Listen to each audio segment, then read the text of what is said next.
लंबू टिंगू का सन्यास। उन दिनों लंबू टिंगू थे बेकार और बेरोजगार। छोटी सी चाय की टपरी पे बैठकर चाय समोसे गटक रहे थे और जीवन की उदासियां गिनते गिनते होटल का बिल बढ़ा रहे थे। लंबू यार, क्या रखा है इस जीवन में? ना नौकरी है, ना पैसे हैं, ना बीवी बच्चे। लंबू एक बड़ा सा समोसा मुंह की गहरी गुफा में छोड़ते हुए बोला, तुम्हें जीवन की चिंता है, मुझे जैवन की चिंता है। मराठी में खाने को जैवन बोलते हैं और जैवन के बिना ये जीवन अधूरा लगता है। और ऐसा कहकर लंबू 4 समोसे और खा गया और उस पर चाय की धारा छोड़कर तृप्त हो गया। ठीक कहा यार लंबू तूने। मेरे पास इतना छोटा दिमाग है, आइंस्टाइन से भी हल्का, लेकिन इस संसार को उसकी कीमत है कहाँ? तभी होटल वाला बबलू आकर बोला, संसार को नहीं, लेकिन मुझे कीमत करनी भी आती है और कीमत वसूलनी भी आती है। अरे बबलू, क्या हुआ? इतने गुस्से में दिखाई क्यों दे रहा है? पिछले 150 रुपए और आज के चाय समोसे मिलाकर पूरे 250 रुपए हुए तुम दोनों के। आज पैसे नहीं मिले तो देखना मैं क्या करता हूँ। लंबू अपना 250 किलो का हाथ बबलू के कंधे पर रखता हुआ बोला, क्या करेगा बबलू तू? क्या करूँगा? होटल बंद कर दूंगा। तो फिर ठीक है, मतलब हमारी उधारी माफ। ओए, होटल तुम दोनों के लिए बंद करूंगा, सबके लिए नहीं। तभी एक बाबा जी होटल में आए। उन्होंने ज्यादा कुछ पहना नहीं था। बाबा जी को देखते ही बबलू झट से उनके पैरों पे गिर पड़ा। बोलो बाबूजी, क्या सेवा करूं मैं आपकी? बालक, सेवा नहीं, क्षुधा की शांति करो बस। बबलू झट से बाबा जी के लिए बहुत सारे व्यंजन लेकर आया और बाबा जी के सामने रखकर चला गया। लंबू टिंगू मुंह फुलाकर बस बाबा जी को देख रहे थे। बाबा जी ने देखते देखते सारे व्यंजन खत्म कर दिए और बाबा जी बिना पैसे दिए ही जाने लगे। ओए बबलू, बाबा जी से पैसे नहीं मांगेगा? बाबा जी बहुत ही बड़े सन्यासी आदमी हैं, हम उनसे पैसे नहीं लेते। इस हिसाब से तो हम तो फटे पुराने फकीर हैं, हम भी पैसे नहीं देंगे। इस प्रकार उनकी बहस शुरू हुई तो बाबा जी रुक गए और उन्होंने बबलू से पूछा, क्या कष्ट है इन बालक को? इनको काहे का कष्ट बाबा जी? कष्ट तो मुझे है, मुफ्त का खाते हैं, कीमत चुकाने का नाम नहीं। बाबा जी लंबू टिंगू की तरफ देखकर मुस्कुराए। बस इतनी सी बात?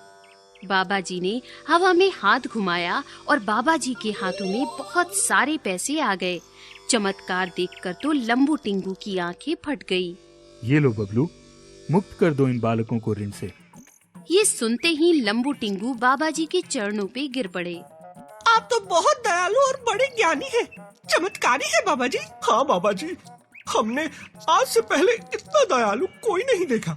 आपने ऋण से मुक्त तो कर दिया बाबा जी, लेकिन अपने आप से मुक्त न करो, हमें अपनी शरण में ले लीजिए बाबा जी। हम इस संसार में रहना नहीं चाहते, हम भी संन्यास लेना चाहते हैं बाबा जी। अरे उठो बालक, उठो। सन्यासी का जीवन बड़ा ही कष्टों से भरा होता है, क्या तुम झेल पाओगे? हम यहाँ कौन से कम कष्ट झेल रहे हैं बाबा जी, आप बस संन्यास दे दो हमें। ठीक है, सन्यास का अर्थ है संसार से मुक्ति। तुम संसार से मुक्त होना चाहते हो तो मैं अवश्य तुम्हें एक अवसर दूंगा, चलो मेरे साथ। और फिर क्या, बाबा जी के पीछे पीछे लंबू टिंगू चलने लगे। वो कहाँ जा रहे थे उनको भी नहीं पता था, बस चल रहे थे। टिंगू, बाबा जी से पूछो, हवा में हाथ घुमाते ही पैसे प्रकट करने का चमत्कार वो कब सिखाएंगे? चुप कर, बाबा जी सुन लेंगे तो गुस्सा हो जाएंगे। ठंड के दिन थे, लंबू टिंगू ठंड से कांपने लगे, लेकिन बाबा जी आराम से बस चल रहे थे। बाबा जी को ठंड नहीं लगती क्या? पता नहीं यार, लगता है कोई स्वेटर पहन लिए होंगे। पागल, उनके शरीर पर कोई स्वेटर दिख रहा है तुम्हें? अरे भाई, जादूगर होंगे, जादू का स्वेटर पहने होंगे कोई। तीनों ठंडी रात में चल रहे थे और चलते चलते एक नदी के किनारे आ गए। लंबू टिंगू चलते चलते थक गए थे। लंबू की तो सांस फूल रही थी। अब हम इस नदी के किनारे विश्राम करेंगे, कल सुबह जल्दी उठकर हिमालय की तरफ प्रस्थान करेंगे। ठीक है बाबा जी, आप जल्दी से अब मैं हाथ घुमा के यहाँ टेंट बनवाइए, ठंड से मरे जा रहे हैं दोनों। टेंट की क्या आवश्यकता है, हम तो खुला आसमान ओढ़कर सोते हैं धरा पर। नहीं बाबा जी, हमें ऐसे खुले में सोने की आदत नहीं है। किसने कहा तुम सोने वाले हो? मतलब? सोएंगे तो हम, तुम दोनों नदी में खड़े होकर सुबह तक अपना मन शांत करोगे। क्या? हाँ, कठोर से कठोर ठंड में भी मन और तन स्थिर रखने का अभ्यास करना है तुम्हें। हिमालय पर इससे कई गुना ठंड होती है, उसकी ये तैयारी समझो। ऐसा कहकर बाबा जी लंबू टिंगू को नदी के बीचों बीच खड़ा करके खुले आसमान के नीचे सो गए। ठंडे ठंडे पानी में लंबू टिंगू कांप रहे थे। अरे हम कहाँ आकर फंस गए लंबू? अरे मुझे तो ठंड के साथ साथ नीचे मछलियाँ भी खा रही हैं। लगता है सुबह तक आधा भी नहीं बचूंगा। तू कम से कम आधा तो बचेगा। मेरा साथ मैं तो पूरा चला जाऊंगा मछलियों के मुंह में। शुरुआत ही ऐसी तो वहाँ हिमालय पर क्या कुछ नहीं होगा। हमें लगा था बाबा जी मैजिक सिखाएंगे, बाबा ने तो जिंदगी का मजा ही छीन लिया। तू बिल्कुल ठीक कह रहा है टिंकू, ये सन्यास हमारे बस की बात नहीं। हमारा संसार ही हमारे लिए ठीक है। हाँ, यहाँ इतने कष्ट में जीने से अच्छा है वहाँ थोड़ी और ज्यादा मेहनत करके सुख से जिए। आज सन्यासी बनने के चक्कर में एक बात तो पता चल गई। क्या बात? सन्यास हो या संसार, कष्ट तो उठाना ही पड़ता है। तो बताओ अब करना क्या है? करना क्या है? अरे भागना है, भागो! और फिर लंबू टिंगू नदी से शहर की तरफ जो छूटे, वापस मुड़कर देखा भी नहीं।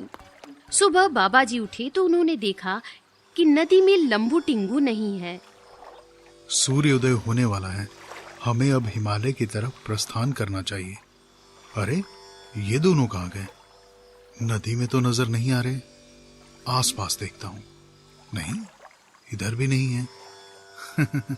लगता है वो दोनों चले गए। मैंने तो पहले ही बताया था, सन्यास की डगर इतनी आसान नहीं है, बहुत मुश्किल डगर है ये, और हर कोई इसे अपना भी नहीं सकता। चलो एक बात तो तय है, वो दोनों सन्यास का फल तो नहीं प्राप्त कर पाए, पर उम्मीद है कम से कम अब संसार का फल तो जरूर पा लेंगे दोनों। चलो अब हम भी चलें हिमालय की ओर। उम्मीद है दोनों दोस्त जहां भी रहेंगे हंसी खुशी रहेंगे और एक दूसरे का साथ कभी भी नहीं छोड़ेंगे। बम बम भोले। ऐसा कहकर बाबा जी मुस्कुराए और फिर वो हिमालय की दिशा में निकल पड़े।